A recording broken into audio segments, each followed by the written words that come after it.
नमस्कार दोस्तों, एक बार स्वागत है फिर से आप सभी का इस चैनल में। इस वीडियो में हम भगवान श्री कृष्ण से जुड़ी एक ऐसी धरती के बारे में बात करने वाले हैं जहां भगवान श्री कृष्ण का वास है। यहां हर कोई इस मिट्टी को सर माथे पर लगाना चाहता है। ये वो जगह है जहां आकर विज्ञान भी रुक जाता है। बचती है तो सिर्फ भक्ति और श्रद्धा, जिसमें सराबोर होकर श्री कृष्ण के भक्त खो जाना चाहते हैं। जी हाँ दोस्तों, हम बात कर रहे हैं निधिवन की। वृंदावन के निधिवन की बात आज हम इस वीडियो में करेंगे। वैसे तो निधिवन एक विशाल वन है जिसमें असंख्य पेड़ हैं। धार्मिक ग्रंथों के अनुसार इसकी महत्ता बहुत पहले से है, जो भगवान श्री कृष्ण के समय से जुड़ी हुई है। कहते हैं कि यह वही जगह है जहां भगवान श्री कृष्ण बांसुरी बजाया करते थे, जिसकी मधुर धुन सुनकर उन आसपास की गोपियां और राधा रानी दौड़ी चली आती थीं। इसी कारण यह स्थल आज भी श्री कृष्ण भक्तों के बीच अत्यधिक लोकप्रिय है। इस वन में जो भी पेड़ हैं वो अपने आप में विचित्र हैं। सभी पेड़ों की शाखाएं सीधी न होकर जमीन की तरफ मुड़ी हुई हैं। सामान्यतया विश्व में सभी पेड़ों की शाखाएं नीचे से ऊपर की ओर जाती हैं, किंतु निधिवन में सभी पेड़ों की शाखाएं ऊपर से नीचे की ओर आती हैं। ये चीज़ अपने आप में अत्यंत ही विचित्र है। ऐसी मान्यता है कि सूर्यास्त के बाद पेड़ों की यही शाखाएं गोपियों में परिवर्तित हो जाती हैं, जिनके साथ भगवान श्री कृष्ण रासलीला रचाते हैं। सूर्योदय होने से पहले ही वे पुनः अपने रूप में आ जाती हैं। इस वन में आपको असंख्य तुलसी के पौधे मिल जाएंगे, लेकिन जो बात आश्चर्यजनक है वह यह कि कोई भी तुलसी का पौधा अकेला नहीं है, अर्थात हर तुलसी के साथ एक और तुलसी का पौधा भी है। यहाँ हर तुलसी का पौधा जोड़े में मौजूद है। यहाँ आपको कोई भी तुलसी का पौधा अकेला नहीं दिखाई देगा, क्योंकि सभी तुलसी के पौधे जोड़ों में हैं, जो श्री कृष्ण व राधा के प्रेम को रेखांकित करते हैं। तुलसी के पेड़ों का ऐसा संगम आपको केवल इसी वन में देखने को मिलेगा।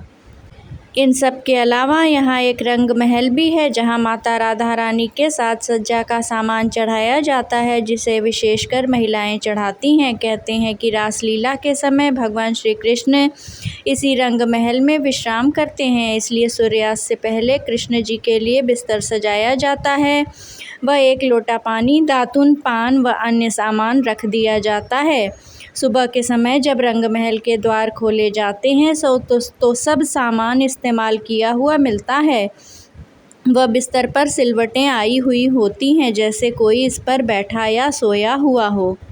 अगर कोई इसे देखना चाहे तो सूर्योदय से पहले ही निधिवन पहुंच जाए और प्रतीक्षा करे। 5 से 6 बजे के बीच निधिवन के द्वार खोले जाते हैं और पंडित जी रंग महल के 7 ताले सबके सामने खोलते हैं और श्री कृष्ण के द्वारा इस्तेमाल किया गया सामान आप सभी को देखने को मिल जाएगा। कहते हैं कि निधिवन भक्तों के लिए केवल दिन में ही खुला रहता है। सूर्योदय से पहले व सूर्यास्त के बाद यहाँ किसी को भी जाने की बिल्कुल मनाही है। सूर्यास्त से पहले ही इस वन को खाली करवा कर बंद कर दिया जाता है। सूर्यास्त से पहले मंदिर के पुजारी भी यह जगह छोड़कर चले जाते हैं। आपको दिन में कई पक्षी व बंदर इस वन में दिख जाएंगे, किंतु शाम होने के साथ साथ वे सभी इस वन को छोड़कर चले जाते हैं। मान्यता के अनुसार रात्रि होते ही स्वयं भगवान श्री कृष्ण यहाँ अवतार लेते हैं और गोपियों के संग रासलीला रचाते हैं। कहते हैं कि जो कोई भी चोरी चुपके इस रासलीला को देखने के लिए रात में यहाँ रुका, अगले दिन या तो उसकी मृत्यु हो गई या उसका मानसिक संतुलन बिगड़ा हुआ था, वह घोर पागल हो गया था, या कुछ लोग तो अंधे बहरे व गूंगे भी हो जाते हैं। इसलिए यहाँ रात को किसी के लिए भी रुकने की मनाही है। जब आप निधिवन देखने जाएंगे तब आसपास के घरों को देखकर आपके मन में एक बात और आएगी कि इन घरों की छत या बालकनी से रात में निधिवन का नज़ारा देखा जा सकता है। लेकिन आश्चर्य की बात है कि सूर्यास्त के बाद निधिवन में इतना गहरा अंधेरा हो जाता है और साथ ही वहाँ के पेड़ों पर एक धुंधली सफ़ेद परत छा जाती है, जिससे निधिवन के अंदर की कोई भी गतिविधि को उन घरों से भी नहीं देखा जा सकता है। इसका प्रमाण देखने के लिए आप सुबह 5 बजे निधिवन पहुंच जाएं। जब सूर्योदय नहीं हुआ होता है उस समय आप निधिवन के बाहर के पेड़ों को भी देख लीजिएगा, आपको समझ में आ जाएगा। आप वहीं खड़े रहिएगा और सूर्योदय होने और रोशनी आने की प्रतीक्षा कीजिएगा। जैसे ही सूर्योदय हो जाएगा तब एकदम से पेड़ों से धुंधली परत हट जाएगी और अभी तक आपको वहाँ जो एक भी बंदर या पक्षी नहीं दिखाई दे रहे थे वह सब एकदम से उमड़ पड़ेंगे। निधिवन के आसपास ही आपको कई महापुरुषों की समाधियां भी देखने को मिलेंगी जो भगवान श्री कृष्ण के भक्ति में लीन रहते थे। पेड़ पौधों के बीच इनकी समाधियां बनी हुई हैं। इसी के साथ साथ आप इस वन के आसपास अन्य मंदिरों में भी अवश्य दर्शन कर सकते हैं। वृंदावन में निधिवन एक अत्यंत पवित्र, रहस्यमयी और धार्मिक स्थान है। मान्यता है कि निधिवन में भगवान श्री कृष्ण एवं श्री राधा रानी आज भी अर्धरात्रि के बाद रास रचाते हैं। रास के बाद निधिवन परिसर में स्थापित रंग महल में शयन करते हैं। रंग महल में रोज प्रसाद के रूप में लड्डू या माखन मिश्री रखा जाता है जिसका भोग रोज भगवान श्री कृष्ण लगाते हैं। यही नहीं, मान्यता यह भी है कि यहाँ रखे गए श्रृंगार के सामान से रोज राधा रानी श्रृंगार करती हैं और श्री कृष्ण प्रसाद ग्रहण करते हैं।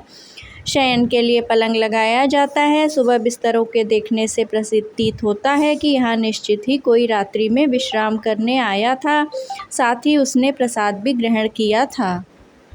लगभग 2.5 एकड़ क्षेत्रफल में फैले निधिवन के वृक्षों की खासियत यह है कि इनमें से किसी भी वृक्ष के तने सीधे नहीं मिलेंगे। इन वृक्षों की डालियां नीचे की ओर झुकी तथा आपस में गुथी हुई प्रतीत होती हैं। इन वृक्षों को देखकर ऐसा प्रतीत होता है मानो वृक्ष एक दूसरे को आलिंगन कर रहे हों। यही नहीं, मान्यता अनुसार यही वृक्ष रोज रात्रि में गोपियों का रूप धारण करते हैं और कृष्ण संग रासलीला रचाते हैं।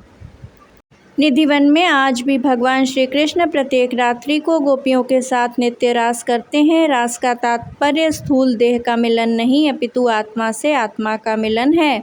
उस दिव्य आनंद का वर्णन नहीं किया जा सकता। वह आनंद अनिर्वचनीय है।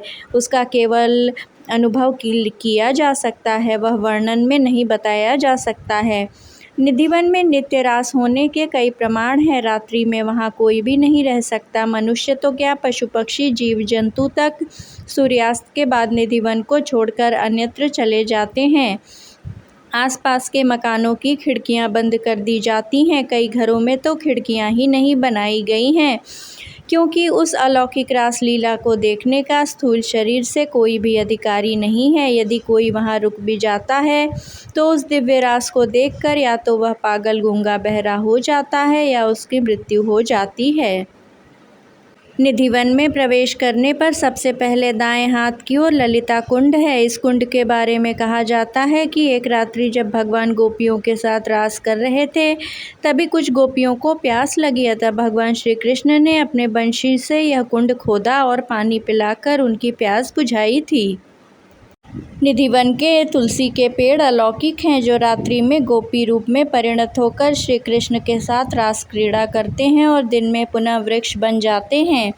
प्रत्येक रात्रि श्री राधा कृष्ण रास करने के पश्चात रंग महल में विश्राम करते हैं जहां पान का बीड़ा, लड्डू, जल इत्यादि का सेवन करते हैं और फिर दातुन भी करते हैं। सुबह के समय जब रंग महल खोला जाता है सारा सामान अस्त व्यस्त मिलता है। निधिवन में 16,108 तुलसी के वृक्ष हैं जो आपस में गुथे हुए हैं। ऐसी मान्यता है कि रात में श्री कृष्ण की रानियां बनकर ये उनके साथ रास रचाते हैं। रास के बाद श्री राधा और कृष्ण परिसर के ही रंग महल में विश्राम करने चले जाते हैं। जानकार मानते हैं कि निधिवन में भगवान श्री कृष्ण का वास है, इसलिए हर कोई यहाँ की मिट्टी को सर माथे पर लगाना चाहता है। ये वो जगह है जहाँ आकर विज्ञान भी रुक जाता है। बचती है तो सिर्फ भक्ति और श्रद्धा, जिसमें सराबोर होकर श्री कृष्ण के भक्त खो जाना चाहते हैं। ऐसी मान्यता है कि जो रात में होने वाले भगवान श्री कृष्ण और राधा के रास को देख लेता है, गोपियों के रास को देख लेता है, वो पागल या अंधा हो जाता है। कईयों की तो मृत्यु भी हो जाती है। इसी कारण निधिवन के आसपास मौजूद घरों में लोगों ने खिड़कियां नहीं लगाई हैं। कई लोगों ने अपनी खिड़कियों को ईंटों से बंद करा दिया है। आसपास रहने वाले लोगों के मुताबिक शाम 7 बजे के बाद कोई इस वन की तरफ नहीं देखता है। निधि वन के पेड़ों की अजीब बात यह है कि जहां आमतौर पर पेड़ ऊपर की ओर बढ़ते हैं, वहीं यहां स्थित पेड़ों की टहनियां नीचे की ओर झुकी हुई हैं। कहा जाता है कि ये नीचे झुककर ब्रजभूमि को नमन करती हैं और इसी में समा जाना चाहती हैं। अगर वीडियो पसंद आया हो तो चैनल को लाइक, शेयर और सब्सक्राइब अवश्य करें। कमेंट बॉक्स में जय श्री कृष्ण अवश्य लिखें।